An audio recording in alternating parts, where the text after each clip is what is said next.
Welcome to On Democracy with FP Wellman. I am FP Wellman, Fred Wellman, your host. This week's show comes as we celebrate yet another indictment. I believe number 4 we're on now. It's hard to keep track. I mean, by the time we publish the show, there might be 4 or 5 more indictments.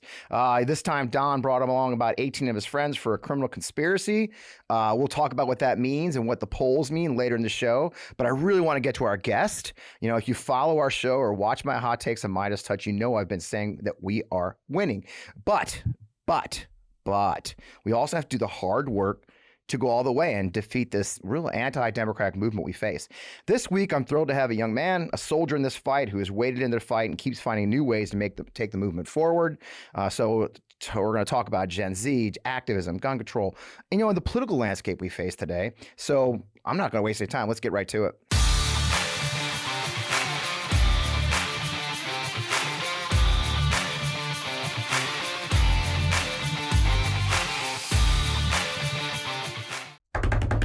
Oh, man. Once again, I am Fred Wellman. Welcome to On Democracy, your host of the most here on the MeidasTouch Network and everywhere you get your podcast. Hope you'll follow us there. Man, I am so thrilled to have David Hogg joining us today. He's a leader in the fight to end gun violence, a Parkland survivor, co-founder of March for Our Lives, and organizers helped lead one of the largest youth movements in our country. Now, he's co-founder of Leaders We Deserve, a new mission aiming to elect more members of Gen Z. David, welcome to the show. It's so good to finally have you in person.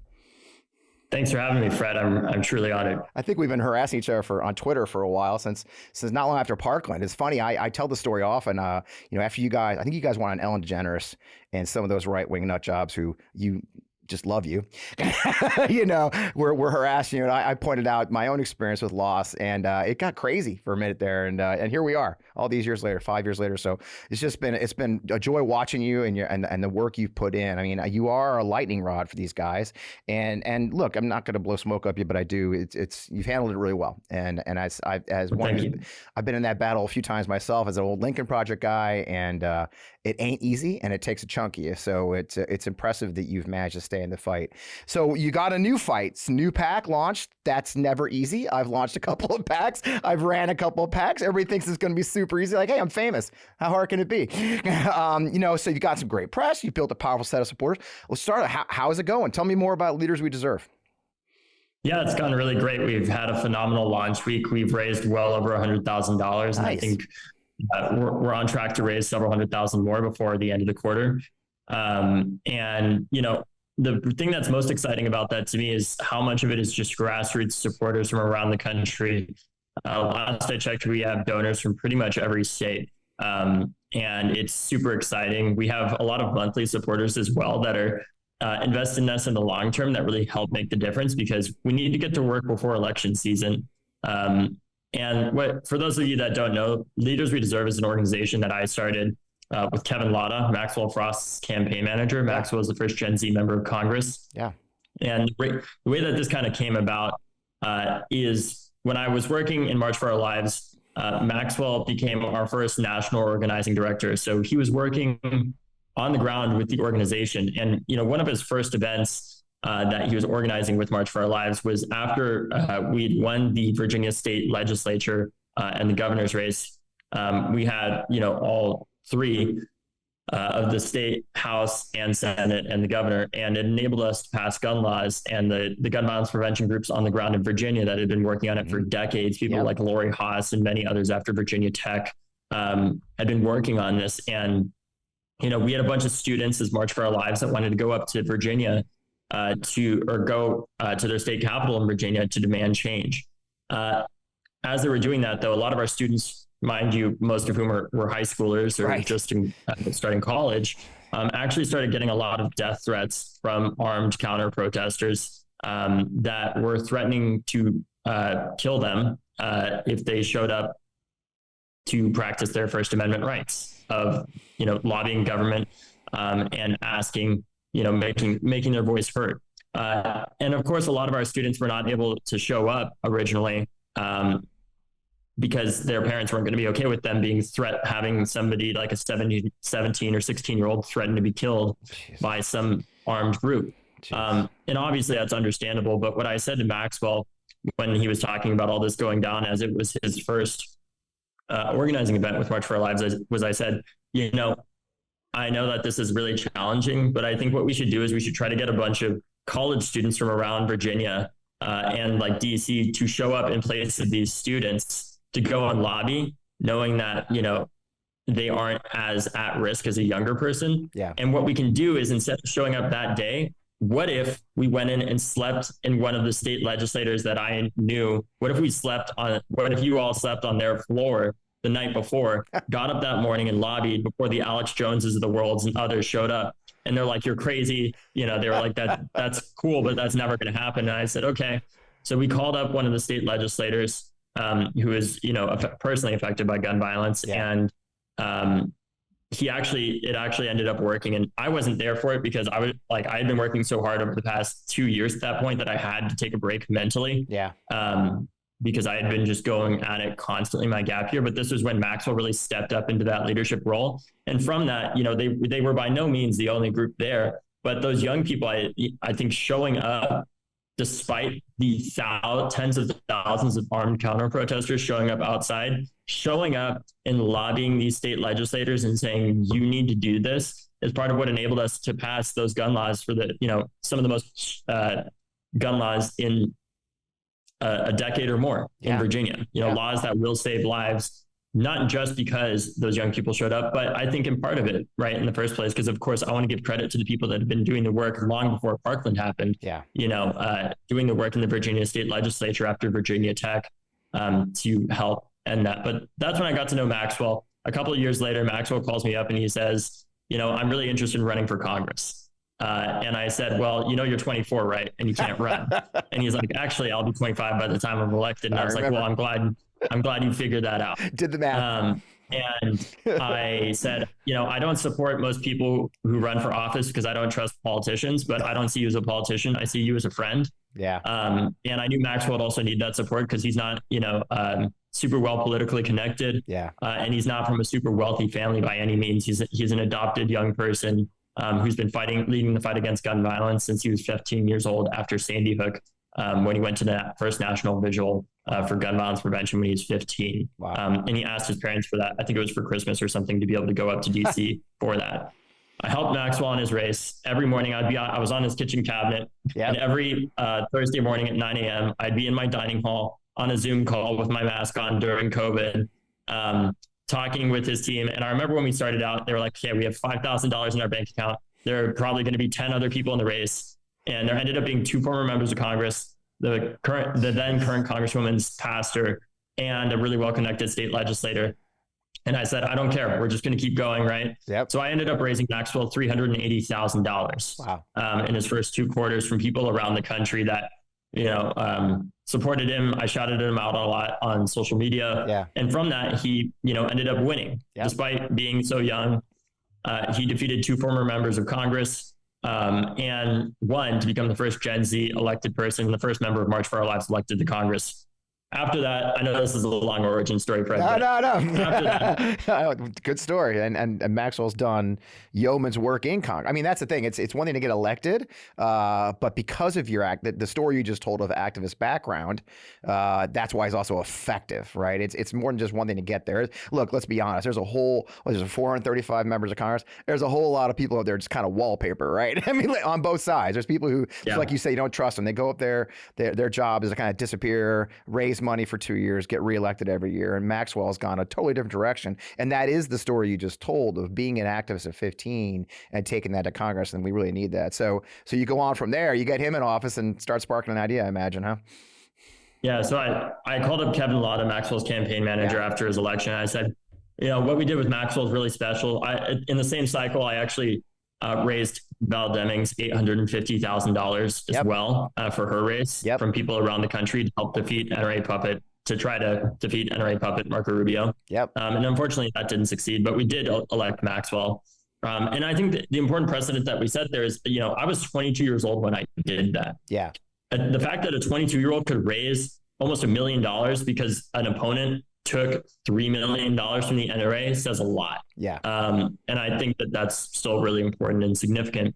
But I talked with Maxwell's campaign manager after, and I said, it'd be really great if we could do this. So I started talking to him in like January, and I was like, first I need to graduate college. We we just went forward and we talked to hundreds of people about this before we, launched it to get their advice and how to do it. And now we've just launched this week after months of work, thousands of hours of work, honestly, and so many conversations. We launched the Leaders We Deserve, which is a package super PAC focused on electing young people to state legislatures. That's 80% of our work is state legislatures. And what we do is we're focused on building the bench of the future in states that have not flipped yet and are not going to flip in the immediate term, like Florida, Texas, Arizona, Georgia, and others like North Carolina, where we see this as kind of by investing in young people, we're kind of investing with time in the market by getting started now. Yeah. So we work to elect, 80% of our work is electing people in open blue seat primaries in lean red states, people that are under the age of 30. Once we get through those primaries, we then go and work on more competitive general elections because, sometimes, it might not be great to have somebody that's representing a district of people that where the median age is, 65, if it's in Florida, for example, and this person's, 21 or 22 years old. Yeah. So we're going to do that. And that's how we help change the power. We hope it will help inspire more young people to turn out and vote up and down the ballot by seeing people who understand the anxiety of what it's like to go through a school shooting, like Justin Jones, right? See them in their state legislatures, like Maxwell Frost in Congress, right? To know that they are getting represented. And, so we do that and we'll help elect 15 to 30 of those people to state legislatures in lean red states. Okay. And then we'll do 1 or 2 members of Congress. And the reason for that is because the worst bills in the country are not coming from Congress, frankly. Right. They are coming from our state legislatures. There are things like Don't Say Gay. There are things like permitless carry. That is the opposite of what responsible gun ownership looks like, right? They are things like, standard ground laws, that are not what's helping to keep our country safer, and they're actually endangering a lot of people as a result because of the recklessness that they enable, which is the opposite again of responsible gun ownership. And I say that as somebody who shoots guns competitively and was on the shooting club at my college. Yeah. I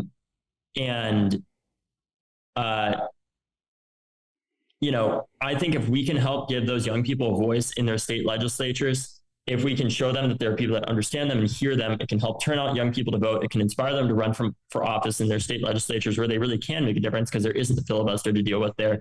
And importantly, we can start to pass progressive policies in a lot of these states eventually to see what we can get through the courts now. So when my generation outlives the Supreme Court, we can say, actually, this is why this is constitutional. Yeah. And that's why I'm really hopeful about this project is we have the most important asset.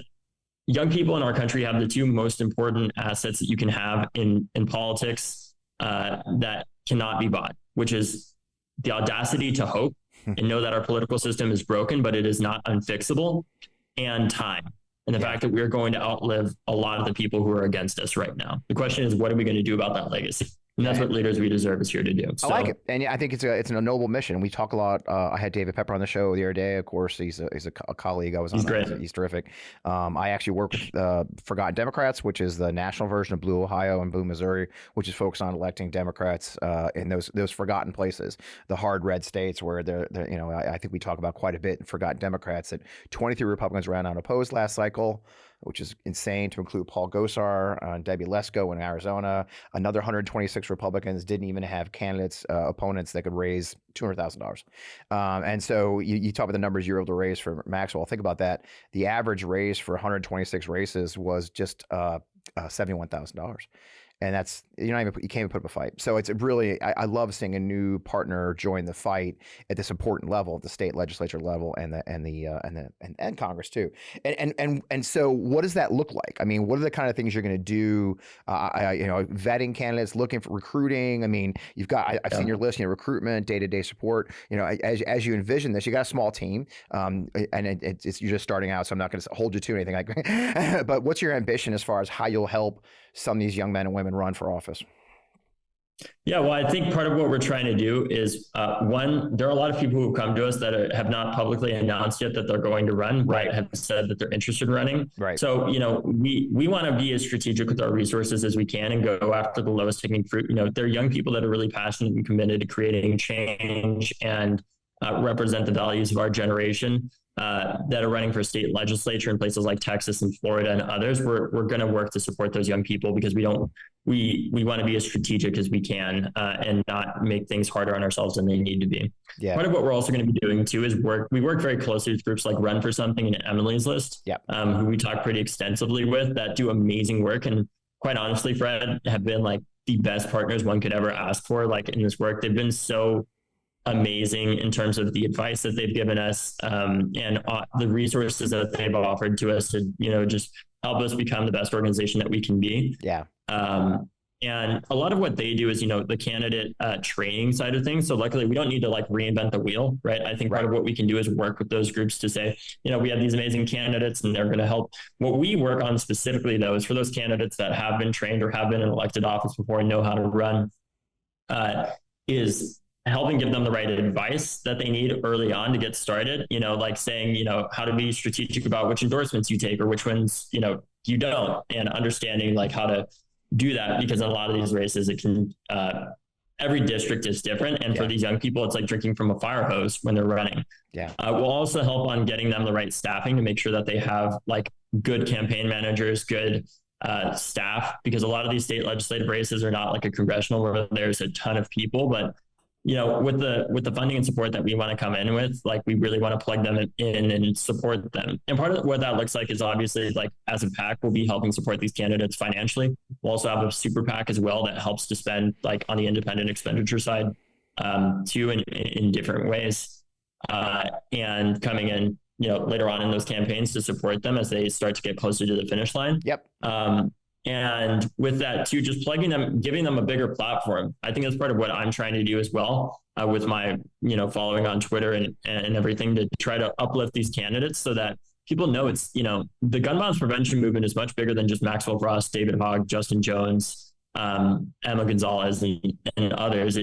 There's thousands, there are hundreds at least of people, young people around the country that are the movement, right? And giving them a bigger platform, because I think historically, frankly, I think liberals have been very emotional investors in change. I think we wait for an Obama-like figure to be very charismatic and come along and save us. And he, of course, was amazing. But the reality is one person can only do so much. And the real way that change is made in the long term, and I know this from studying the history of the Republican Party, is investing every year for decades on end at every level of government and continuously getting better. It's like investing, if liberals were investing and conservatives were investing in the market, liberals would be emotional investors that are trying to time the market every 2 years with whatever they think the sexiest and newest thing is. Whereas conservatives have played the S&P 500 of change for 50 years now. And we're now seeing the results of that. And that's kind of what we're trying to reverse engineer here, is to invest in the next generation with time in the market. And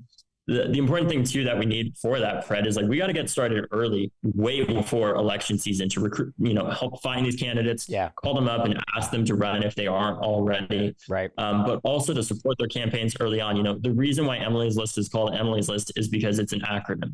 It means early money is like yeast, because it helps these campaigns grow so much quicker. And I think that was really critical for Maxwell's campaign that I didn't realize about these races before I worked on his race, was how critical early money is in these. Because if you get a lot of money early on, there are 435 congressional races around the country. There are thousands of state legislature races around the country, even more municipal and local elections around the country.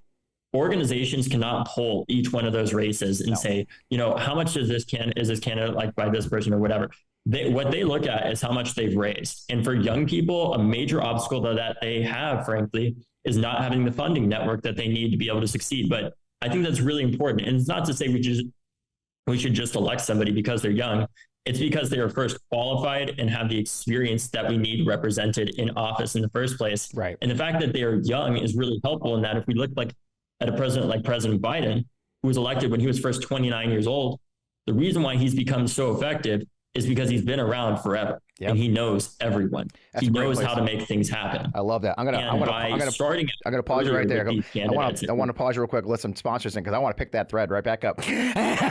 So just grab a moment to get some of our sponsors have a couple of things, and we'll come on right back to that point. Trees are a renewable resource, but not an unlimited resource. I mean, honestly, trees don't actually grow on trees, right? So every day companies are clear cutting forests just to produce toilet paper. Trees and wood are amazing resources, but doesn't make sense to use them for a product we only use once and flush away. Those trees deserve better. That's why Real Paper uses bamboo to make their sustainable toilet paper. Not only does bamboo grow incredibly fast, because it's a grass, it can be cut, harvested over and over again, just like the grass in your lawn.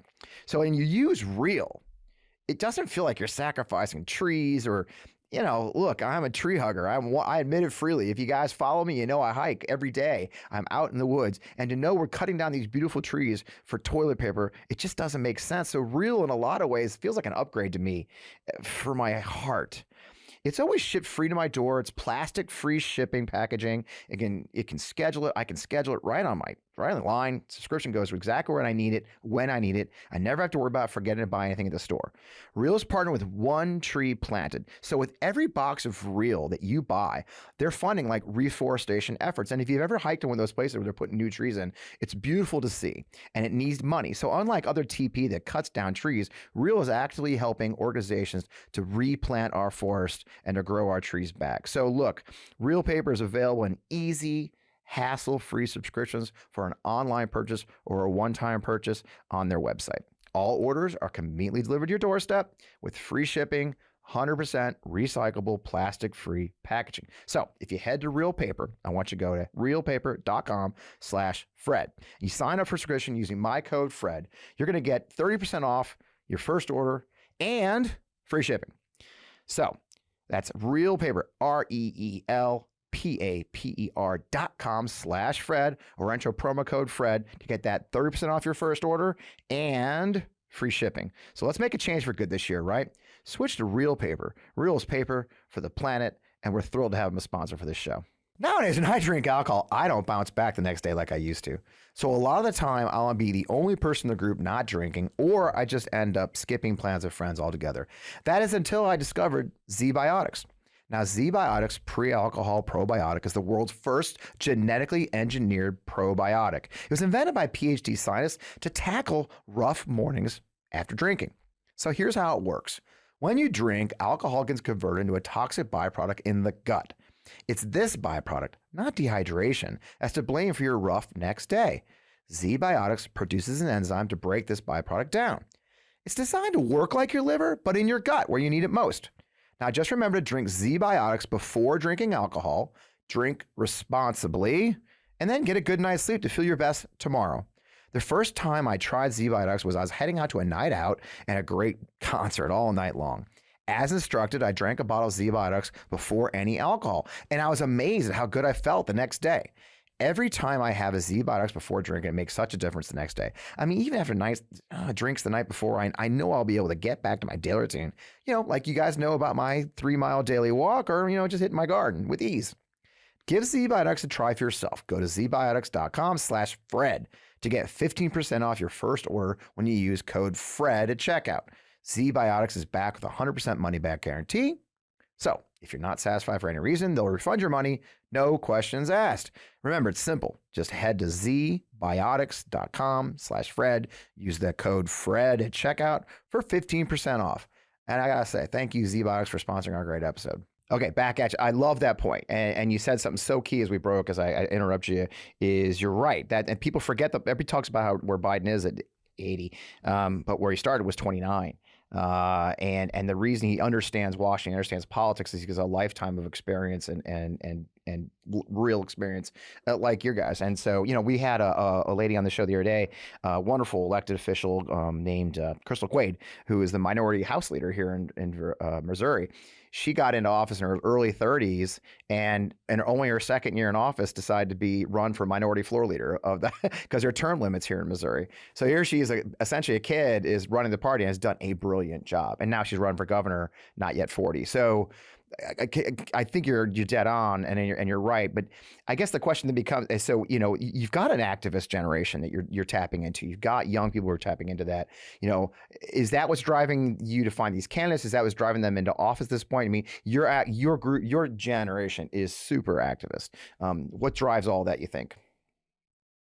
Well, I think, Frank, obviously, I think the first thing that drove that was Donald Trump. In some ways, he was the worst and best thing to ever happen to our generation. Yeah. And that he woke us up to the dangers of apathy in democracy, and just assuming somebody was going to win. I think for a lot of people, of course, I couldn't vote in the 2016 election because I wasn't old enough yet. But I think for our generation, part of the reason I'm doing this project is so far we've been very much about the strategy that we've used to turn out people is tapping into the anger and the righteous indignation that our generation feels at, the fact that our schoolhouses are slaughterhouses, that our planet is becoming uninhabitable increasingly every day. But it's not enough just to be against something. That is not what leadership looks like. That is not how change is made. That is the easy part. Anybody can be against something, right? Well, what we're trying to do here, I think, is show young people that it's not just Donald Trump, it's Ron DeSantis. It's Greg Abbott.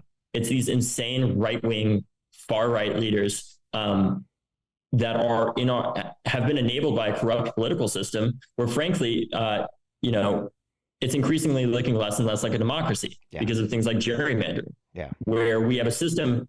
Take a state like Florida. People always say, well, that state's gone. It's gone so red.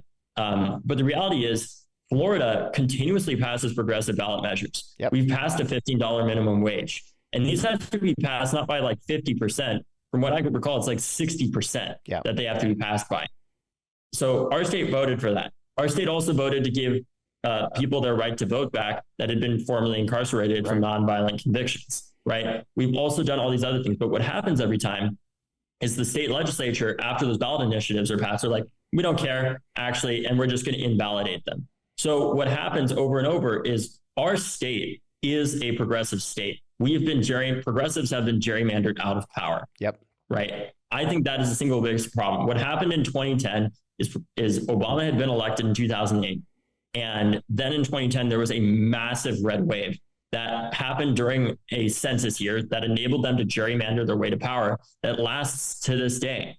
Right. And we've been living with the consequences of that ever since. And that's why we have a system where, yes, we can vote in our country, but what does that, how much does that really matter in terms of the power that we have if we have a system where politicians are picking their voters and voters aren't able to pick their politicians because of the way that they draw these congressional districts and the lines for a lot of these state legislative seats. It's an incredibly corrupt system that is extraordinarily harmful to our democracy and the health of our nation, because most of the people, just look at gun violence, most people support stronger gun laws, whether it's universal background checks, extremist protection orders, or something like that. But the reality is the reason why we can't get that passed is the filibuster. Once again, an anti-democratic thing that is not even in our Constitution, that subverts not just the simple majority will of the American people, but the vast majority will of the American people. We're talking like 80+% here that is being blocked by a tiny percentage of people in this country. And what gives me hope with this is that our generation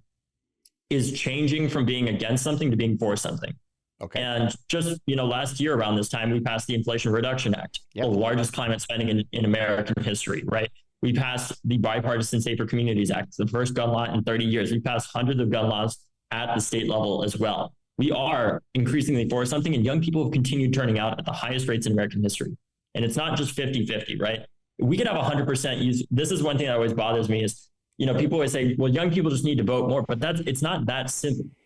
If we just voted more in 2000, for example, 18 to 29-year-olds voted 50-50 for Bush and Gore. It doesn't matter if you had 100% turnout, if that's the case, if they're just canceling out their votes. But what's important now is young people are voting at the highest rates in American history in the past 3 elections.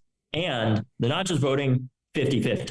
They're voting extremely disproportionately for progressives. And that's what can supercharge our generation. But what scares me is if we don't get the representation as a generation that we deserve, and frankly, that we need, of people that understand that anxiety of not knowing what it's like to survive math class, I fear that we are not going to continue turning out as a generation. And when that comes after us, we'll not continue the historic legacy of young people not turning out because they just give up. And that's what Republicans need. They need people to think that our country is an extremely conservative country, and that's why we get these laws passed. And the reality is they've gerrymandered their way to power. They've created a corrupt system where they cheated their way to making our country this way in the first place. And what we have to show our generation is no, the vast majority of people actually do support stronger gun laws, do support action on climate. It's because of the corrupt political system that we have that is broken but not unfixable, that we've remained in this place. But what they need more than anything, even more than that system, for us, for them to succeed and promote this extremely far-right agenda that is harming our children in their schools, turning our schoolhouses into slaughterhouses, turning our communities into anarchy, is hope. They need us to believe that we can't change anything. They need us to believe that nothing can be done about this and stamp out any amount of hope. And they know that the most dangerous thing for them is the belief that change is possible. Yep. So we can't give up. And the change is coming. I mean, Celinda Lake had a piece in the Washington Post just a couple of weeks ago, just as you were launching, talking about how this election will be different than the last time, last election, and certainly 2016, because of the fact that Gen Z is entering the voter registration rolls at numbers double the boomers leaving. In other words, you're outpacing them by double now as the boomers pass.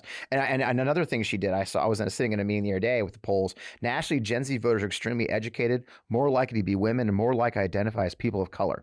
They're the least religious generation in American history, where boomers are 72% white versus 28% POC. Your generation, David, is 52% white versus 48% POC and growing. In other words, this is the most diverse, the most heavily female, most active generation we've seen in a century, right? And you're right. The danger is the loss of hope, right? And this is one of the things I do a lot on the show, and if people follow my videos on MeidasTouch, I talk a lot about exactly, hey, we can't lose hope. I'm an old soldier, as you know. My background, I was a veteran. I'm a veteran, combat veteran, and I've been to war, and I've studied war my whole life. Went to West Point for my undergrad, and those moments. Somebody pointed out on Twitter the other day to me, 1864, literally. Lincoln almost didn't get reelected. McClellan ran against him, because people had lost hope we could win the war. And a year later, we won the war. So it does always look bleak, but you're right. The danger is believing we won't win.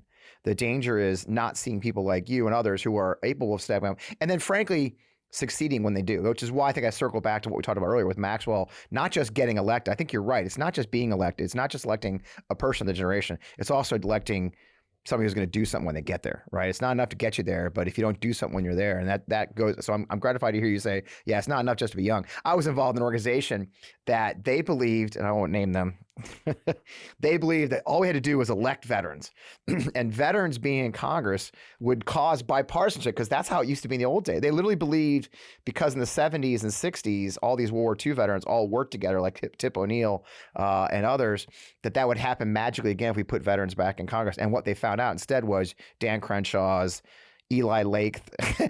We put a bunch of right-wing nut jobs in there, and it hasn't changed a thing. So it is important. You're right. You see Gen Zers who are not just capable and the right generation, but also capable of making an impact once they get there. I think that'll be one of your big challenges always.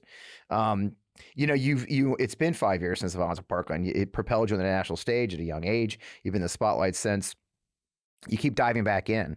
You take the shots in the chin. I see you get beat up daily, and every time you say anything, it's like, I've been in those shoes before. What you do keep getting up. You get up again. What drives you to keep getting up again, David? I mean, honestly, not beyond all the work. I mean, you take the punches. I know. I'm sure it's got to take a piece out of you. What gets you up every day to keep back in this fight? Well, I think it's that I've gone through a baptism by fire. So it's kind of like my natural environment. Like, it's like, I feel like it's a little bit like asking, like, how does a cactus grow in a desert? Like, it's just how it's always been. Right. Yeah. Like, that's just like, like where you are, it's right? a challenging environment. That's where you are. Huh? It's where you are. Yeah. You just make do with what you have in the environment that you're in, and you make do with the resources that are available to you. And I think a couple of key things to that have been, one, having a really great family around me, my sister, my parents, my dad's a veteran too. And just having them around me, great friends, my girlfriend as well, that all support me, and not giving a shit about what other people think that I don't know a lot of the time. And knowing that, if the people are criticizing you who have enabled this system to continue for 30 years, where they say, we should only be talking about universal background checks. We need to be more moderate on this issue. Right. And kids continue to get slaughtered in schools. I think it's frankly fucking time to change it up and stop listening to the people who act like they know what they're talking about. Because on this issue, it's clear if they did, I wouldn't be talking to you right now, Fred. There you go.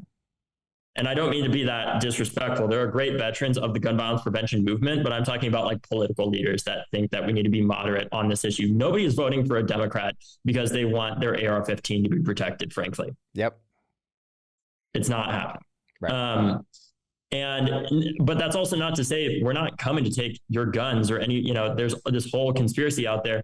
I'm literally part of the shooting club I was at my college. I continue to shoot guns regularly. Yep. I'm not, first of all, I don't even know how that would logistically happen, but moving on beyond that point, right? The other thing is talking with people who don't agree with me has been the most helpful. Okay.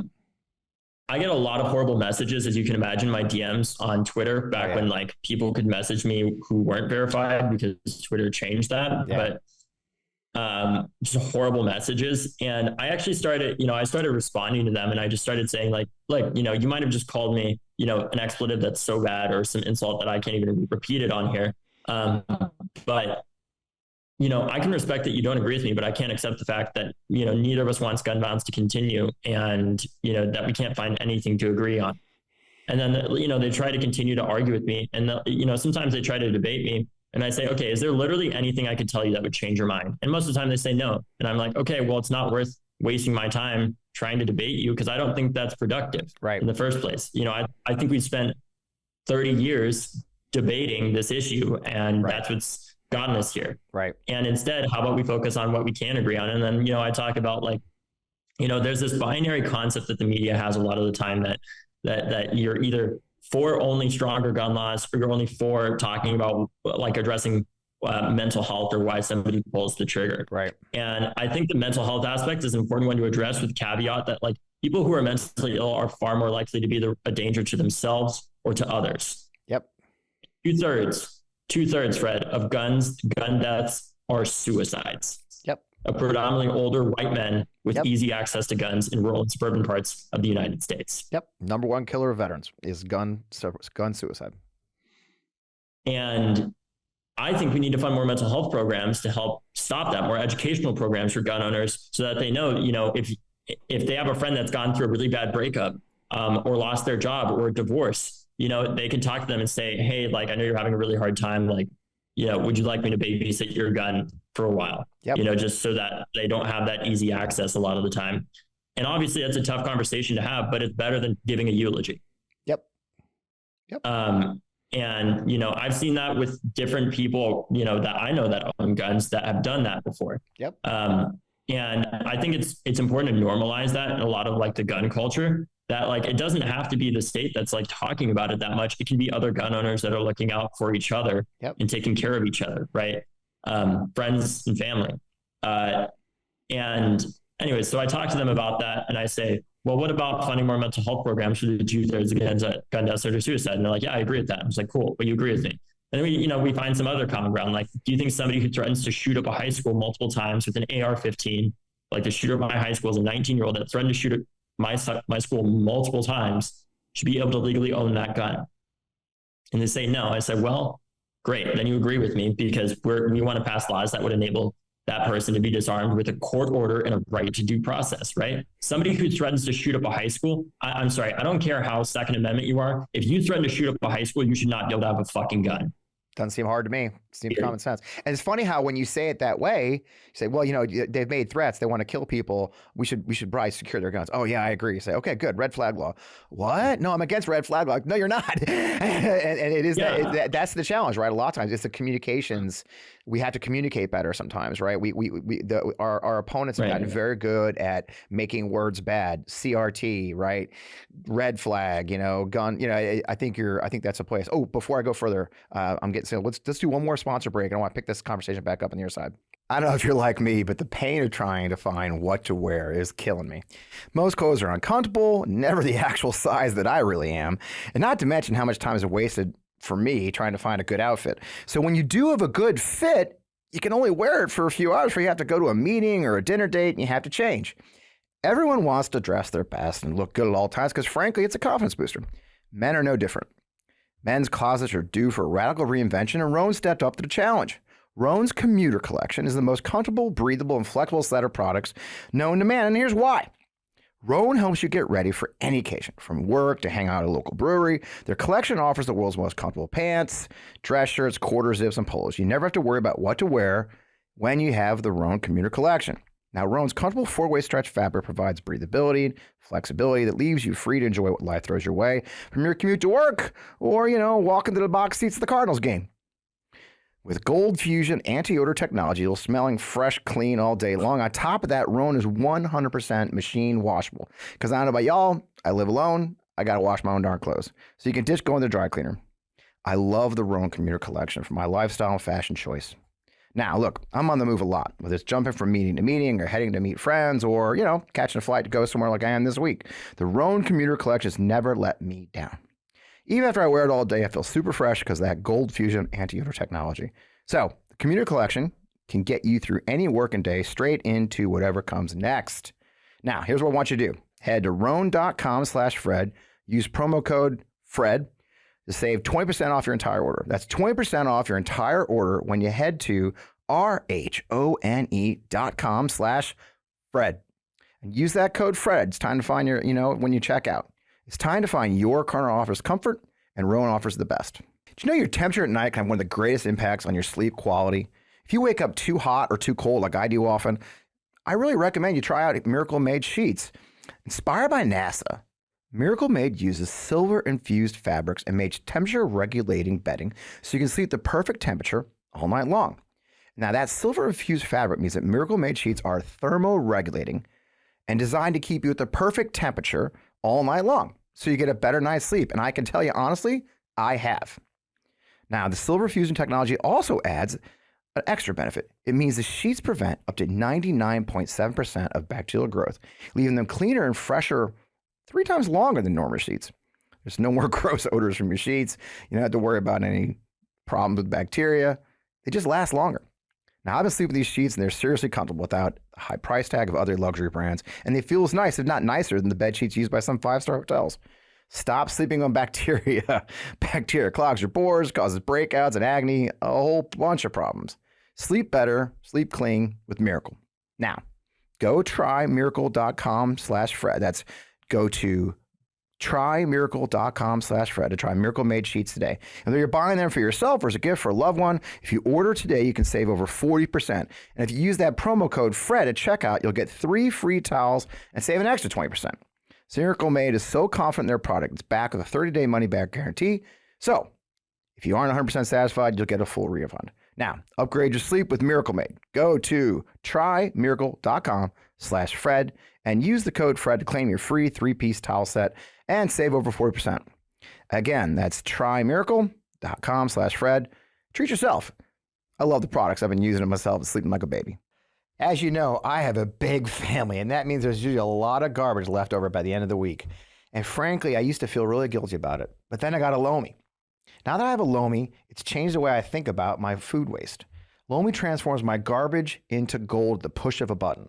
Lomi is a countertop electronic composter that turns food scraps into dirt in under 4 hours. Now I love composting. Plus, it's made cooking at home even more fun. There's no food rotting in my garbage smelling up the kitchen. Thanks to Lomi, I only have to take out the trash like once a week, and it's hassle-free, mess-free, no more leaking bags. So here's something cool too. I turn my waste into nutrient-rich dirt that I can feed to my plants, my lawn, and my big garden in my backyard. That means it's not going to landfills and producing methane gas. I get to help the environment, and that makes my life easier. All my food scraps, plant clippings, and even those leftovers I forgot in the back of the fridge go back into my garden. Help me grow more nutritious food right in my backyard. I learned recently that food waste makes up a huge portion of our personal carbon footprint. So by reducing the amount of food I send to the landfill, I'm helping to do my part for the planet while also feeding my garden. So whether you want to start making a positive environmental impact or just grow a beautiful garden like mine, Lomi is perfect for you. So head to lomi.com/Fred and use the promo code FRED to get $50 off your Lomi. That's $50 off when you head to lomi.com/Fred and use promo code FRED at checkout. Thank you, Lomi, for sponsoring this episode of the show. Thanks for that break. So, man, we have great sponsors, by the way, David. I appreciate your patience. Yeah, I mean, these conversations have to occur, and our common language has been poisoned, hasn't it? In a lot of ways, I know you've seen this on your day. You know, our opponents are very good at creating words and making words that are common sense into bad. I think you tweeted the other day about defining woke. You know, Ron DeSantis' war on woke is a perfect example. What the hell is woke, right? These bad words get in the way of us actually having policy change in a lot of ways. I know you live that every day. Yeah. And I think to answer like the question that you just asked as well, like ultimately what I'm getting at when I talk about talking with people who don't agree with me is that I've learned how to turn hatred into hope. Okay. And I don't see the people who yell at me and scream at me and say all these things about me. So much as people that hate me, although objectively many of them do, as much as I see them as people that have not had the chance to talk with me yet in the first place. Because 95% of the time, if those people continue talking with me that say those awful things, they end up apologizing. Yeah. Yep. I've had similar experiences. I've had people say, okay, talk to me. Why'd you just say that? Did you really just call me that name based on what? And so much of it, right. So much of it is just, frankly, a grift by like the leaders on the far right that like want to rally their base and demonize people like me to make more money for themselves. And I know this because I've talked to them and I've messaged them on Twitter before and I've said, you know, why are you doing this? And I'm like, I think we can probably agree to a couple of things. And they actually agree with me. Yeah. But then they continue saying all this crazy shit because they know it's good for their base. It makes them more money and they want more of a follower. Yeah, Tim Miller was a guest on the show. If you know Tim Miller, used to be RNC spokesman. His book, you know, the Why We Did It, talks a lot about that. The arc of the propaganda machine and the grift machine, where that anger that coaxing that anger out of their followers is now it's gone beyond dopamine. Now there's a financial windfall to be involved in that windfall, and it's not easy being the far side of it. I think the last thing I'd like to talk about is and then I'll let you go. You know, you grew up in Florida. You struggled in Florida politics. I think is what's driving you here into this thing. You know, you see DeSantis out here. He seems to be flaming out. I'll be talking about that after you depart. The numbers are just falling apart. I guess that's sort of inevitable. I think I talked to so many people who lived in Florida or watched his arc, and very few are actually surprised by him flaming out because of the fact that he's built, like you said, he's built a gerrymandered legislature to rubber stamp a lot of his stuff. Is there hope in the flame out? Do you see hope in the flame out of Ron DeSantis? Is that the wrong question? If it's the wrong question, tell me I'm crazy. I think that there can be hope, but I think it's important to note that the reason why I've talked with a lot of people and pollsters about why this has happened. Yeah. Just in general conversation. And I think one of the most important points that I've heard is that the reason why Ron DeSantis has flamed out in the way that he has is because he's trying to be Trump, but he doesn't have the economic message. Mm-hmm. That is what Trump had, but DeSantis does not. It goes much beyond culture. It's not just culture wars. Yeah. What enabled Trump was an economic populist message that resonated a lot with a country that has been massively where the middle class has been gutted, frankly, since the 1980s in the time of, supposed trickle down economics. I agree. And, basically what they need to do, what the most powerful people in our country need to do, like the rich elites, frankly, is they need to divide poor people against each other and say it's that immigrant that's going and taking your job, instead of talking about the fact that, this free trade policy actually is what moved millions of those jobs overseas, or it's automation, and the creation of all these robots that are taking human jobs that are the reason why a lot of those union jobs have left. Right. And they need people to be divided against each other, so that they don't point the finger sideways instead of upwards at the people that are actually benefiting most from our division. And the fact that we live in a country that frankly does have socialism, it's just for the 1%. Where essentially we subsidize the hell out of a lot of these corporations around the country to make their shareholders more wealthy, where they buy back stocks to artificially inflate, the stock price a lot of the time to help their board, to help all these other people.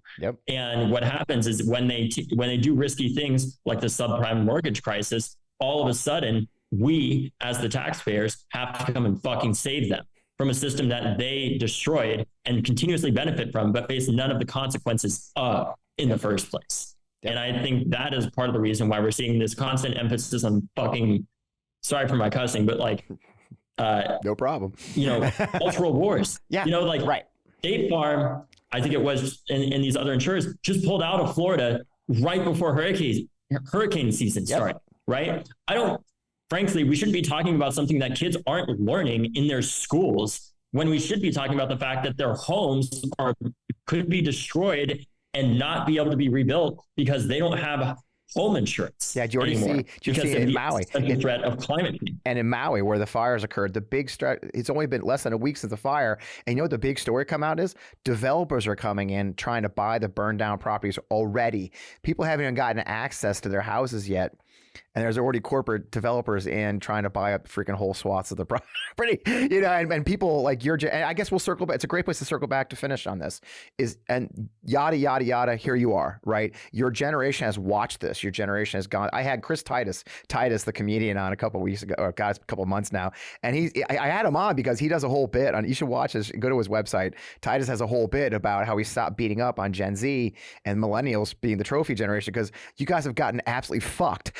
And you see it. And he says, Jesus, I'm just glad you're still here. And I say the same thing. I have two Gen Z kids. My two youngest kids are both about your age, by the way. I think they are the same age. And my what you've had to deal with between 9/11, the wars, constant war, the recessions, and and so circling back to why you are building Leaders We Deserve is just this, right? That you have got literally a generation that just witnesses. By the way, a generation that's more diverse, more aware, and then throw in the one we don't talk about often enough, and I have mentioned this show before, is your generation is fucking plugged the fuck in with each other like no other generation before. I talk the story all the time of my son at 8, his best friend was in Germany playing Xbox Live together. It seems so small, but your generation's worldview is a much, much bigger worldview than, say, Gen X like me, who my worldview was how far my 10-speed bike would go. So let's finish that with Leonard. Talk about Leaders Reserve. How can we find out more about that? How can people get involved? Is there opportunities to get involved? Just tell me more, and then I'll let you get on with your very, very busy day. Yeah, look, Fred, I just spent the past 4 years studying a lot of world history and especially American history. And if there's anything that I learned from that, is that great generations are not born. Great generations are created by awful circumstances. Yep.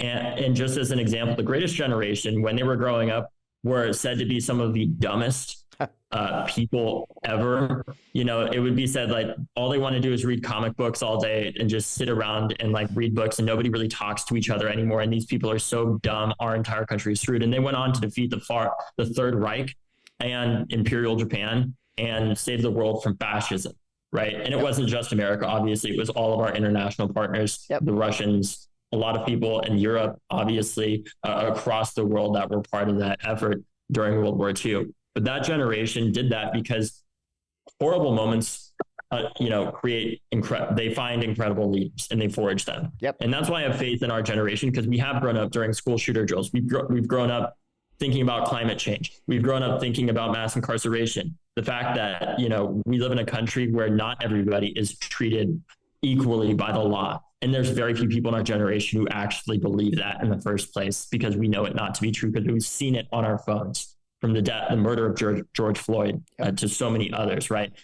And what makes me hopeful about our generation is we don't have the luxury of being like people like Ron DeSantis, who are focused on stupid shit like whatever the fuck woke is. Right. Because we've lived with the consequences of a failed and increasingly failing political and economic system that continues to benefit only the most powerful and the elite at the complete detriment of everybody in between the middle class and lower class people.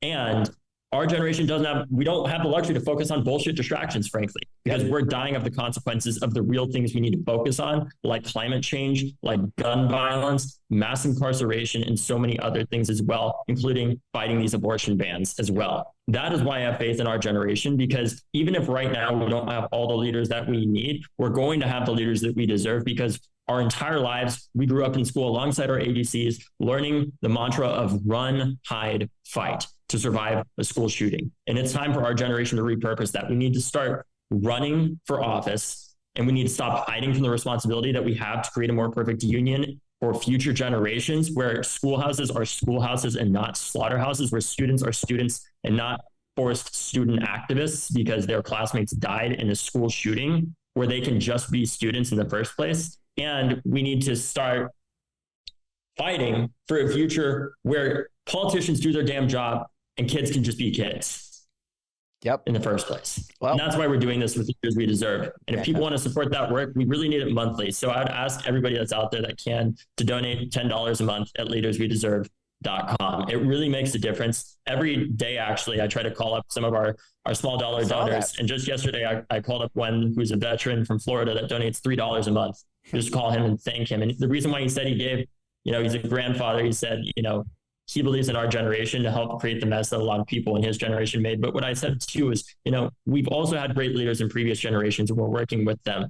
People like Jamie Raskin, people like Chris Murphy, people like Jan Schakowsky and others who are on our advisory board, because this is not about our generation saving us. All of us have to save us and we work together.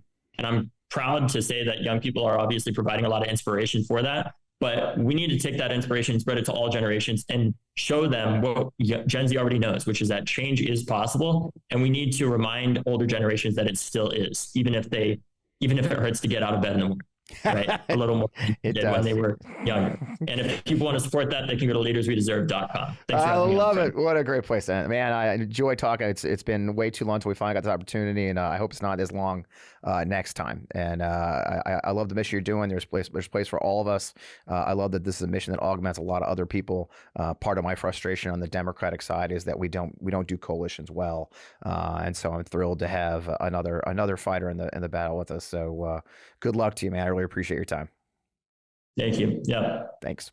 Our kids. Massacre at an elementary school. Our planet.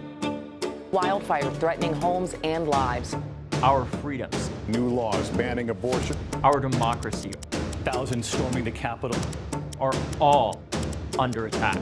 Far-right leaders in Washington and state capitals across the country are threatening everything we care about. But our generation refuses to back down. In 2018, we shattered youth voter turnout records. In 2020, we helped power President Biden to victory, and in 2022, we were critical in holding off a Republican red wave. Now, we're not just voting, we're running for office, and we're winning. But we need to elect more of young, fearless progressives to Congress, and especially our state legislatures. Democracy is being lost at the State House and preventing us from having the future that we know we deserve to live in. That's why we're launching Leaders We Deserve, a grassroots political organization that will do just that. We need everybody, multi-generational, coming together to fight for the world we deserve. So many times in our nation's history, young people have led the vanguard of change. Join us as we build off that legacy and reshape the balance of power by electing more leaders we deserve.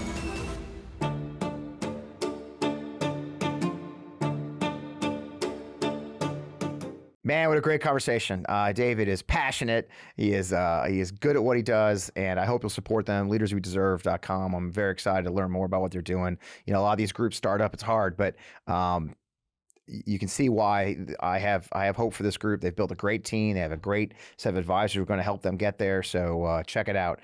Trump got indicted again, as I mentioned. It's kind of like a broken record at this point. The indictments in Georgia, though, are very different. Fani Willis and Fulton County aren't like these other jurisdictions. You're not going to see anybody fawning over Trump down there. The sheriff already announced they're going to get his height weight. By the way, go to my Twitter or X or my Instagram. I'm actually running a contest to see what his actual weight is, because if you remember, Ronnie Jackson said he was 6'3" and I think 239 in 2018, which was met with great skepticism, needless to say. So join my that thing. But one of the interesting things is the way this is so different. And my friend Ron Filipkowski, was a former guest, of course, has his own show on the MeidasTouch network, as well as he's putting stuff on our website. He put a piece on the MeidasTouch website, MeidasTouch.com, about how this is a very different. He has a great layout of the conspiracy. But this is different. There's a tape of the call. Okay, we've heard the tape of him calling up looking for 11,000 votes. And another one that's different too is, there's real victims in this. Okay, I think a lot of the times we kind of blown off the Trump crimes, if you will, because they're somewhat, quote, victimless, right? That the documents, they're top secret, but nobody got hurt. The New York corporate case, well, that was just him giving money. He fudged his corporate records. even the January 6th, the indictment we have from Jack Smith for the January 6th doesn't get to the violence or anything like that. It's just mostly the trying to get the votes. Somewhat victimless, although I would argue they are victims. But let's remember Shay Moss and Ruby Freeman. Okay, they figure very prominently in this indictment in Fulton County. Okay, the pressure on them, sending emissaries to try and get them to confess to their crimes to the point where they had to flee their homes. Okay, if you remember, Shay and Ruby testifying before Congress was very, very powerful. Imagine those two ladies in front of a jury in Fulton County, Georgia, and you have to understand just how freaking scared Trump and his co-conspirators really should be. And they're going to be. Oh, and the icing on the cake is that Georgia is one of those states where the governor can't just pardon you. There's a pardon board. And one of the things they stipulate is you actually got to serve your sentence. So they're not going to get out of jail free because they installed a Republican to cover their ass. So this is a very different one. But, those are the wheels of justice turning, but are the wheels of politics meeting them? And I would argue that the wheels of justice and the wheels of politics aren't just on different vehicles. It's on a different road in a different fucking time zone. Okay. They're so different. But there is, again, I'm the hope guy around here, which is weird, I know, but here we are. And so there's some polling out. New York Times did a really great, well-documented reported story a couple of days ago this week talking about the impact on Trump's campaign with all this. And there's no surprises per se. His fundraising's through the roof. What I found fascinating though in that was his indictments and the way he's managed the announcements, the indictments, and the fundraising. He has basically taken all of the oxygen out of the Republican race. Even the RNC was actually, believe it or not, it's hard to believe right now, but the RNC was somewhat distancing themselves from just endorsing Trump on everything as the primary season kicked off. So it wouldn't look like they stopped doing joint fundraising with him until the indictments came out. And now the RNC's back. Do you stand with Trump? And so the oxygen of the Republican primary is gone. Look, you're going to see the horse racing. You're going to see all the people talking about it. Vivek Ramaswamy and his whatever stupid fucking new ideas of the day. Chris Christie's out there throwing hand grenades. DeSantis is hopeless. But let's be very, very clear. This campaign, as my friend Jeff Timmer says, barring his aorta doing what it should do, he's going to be the nominee for the Republican nominee. Here's a poll for you right here. The latest from Morning Consult shows Trump up 57% over the nearest competitor. And this one, 16% Ron DeSantis, followed by Vivek and Pence. And 57% is a pretty big number. And then a new AP poll. Now let's go to hope. Okay, let's switch to hope. Yes, it's having an impact nationally. AP poll finds that 35% of Americans have only 35% of Americans have a favorable view of Trump, and 62% have an unfavorable view of Trump at this point. While 7 in 10 Republicans view him favorably. So there is a disconnect between the Trump passionate supporters and everybody freaking else. And we've always said that number is not as big as it needs to be for him to take national office. He did lose in 2020, clean. And I tell you what, with these numbers holding, I don't see it changing. If you go head to head, it's still early, but Biden does beat Trump 43-41 in the latest AP poll. Against DeSantis, Biden's pulled apart by 6 points, 43-7. Again, such low numbers. When you talk 43 and 41 as numbers, that means there's a whole lot of people that haven't committed. But when you talk about a 62% or plus unfavorable view of one of those candidates, it says things. So, contrary to popular belief, he's going to win, and all I can think of is this picture from the finale of Dr. Strangelove, or How I Love the Bomb. And this is when Major King Kong, the B-52 pilot, rides the bomb into the Soviet Union. And that, to me, folks, is the perfect encapsulation of today's Republican Party. Waving their hat, shooting their six-shooter, riding a nuclear bomb straight into the ground, where it will explode and immolate all of them in a nuclear cloud. And that is what they're doing, supporting my friend Donald J. Trump. So, as I mentioned earlier, I am still the national chairman of the Forgotten Democrats. Our goal is to keep up this fight. Our goal is to get more people to run for office at the congressional level. Our hope is that we can fund some Democrats. The least first, our unique FEC model allows us to actually crowdfund your money amongst multiple candidates. The 75% of the money goes directly to candidates. We're not going to run any IE. We're not going to run. The other 25% goes to doing things like my friend David just mentioned, supporting the candidates, helping them find good support, giving them mentorship, the actual operationals. We will not be doing any IE campaigns. None of the money you give to Forgotten Democrats goes towards running ads. I've done that business and I'm out of it now. So we have a wonderful new Zoom. Our first town, our town hall, our second town hall is going to be next Tuesday. I've got, if you've watched the show for a while before I joined even MeidasTouch, actually my first show on MeidasTouch was Dennis Aftergut, who's a former federal prosecutor. He's going to lay out all these charges against Trump and what it really means. You can ask him questions. He's never get a chance to really ask my guests any questions. But if you join our Zoom for Forgotten Democrats here on Tuesday, you can ask Dennis some questions in the chat, and we'll get him some questions, as well as a wonderful candidate in Idaho named Kaylee Peterson, who's running for the second time in an incredibly crazy district she has some incredible stories to tell. So that's next Tuesday. I hope you'll join us. It's the easiest way to get involved and get hold of us. Of course, it goes to forgottendemocrats.org, but you can just text Fred to 33777. It's on the screen. Just text Fred to 3377. Follow the prompts. Get on our email list. You'll be notified of our town halls and all those things we do. I would love to have you part of that community. In the meantime, we are here on the MeidasTouch Network. We're, of course, on my Substack, fpwellman.substack.com. As always, I am still on X/Twitter at fpwellman. On Instagram, we're having some fun, fpwellman official. On Threads at fpwellman official. I would love to have you come. As we say every time, like, subscribe, please share, tell your friends, show what this movement's all about. We're so proud to have you if you're part of the MeidasTouch Network or finding us elsewhere. Like, subscribe, share, leave a great review, leave a comment. I read most of them. I just love being a part of this community. I love you being part of our community here for On Democracy. I can't wait to see you next week. As always, we're supported by our friends at Vi Media, owners of Half Coast Studios, where we appear every week. VIE.media. They are a terrific organization for your digital fundraising or digital needs. And with that, I think we said a lot. What a great show. I will see you next week. I'll see you on the MeidasTouch Network. Check out all my videos in there, my hot takes. I've got I got some really good ones this week. So check out all of our videos on MeidasTouch Network and subscribe. Hit that button. Talk to you next week.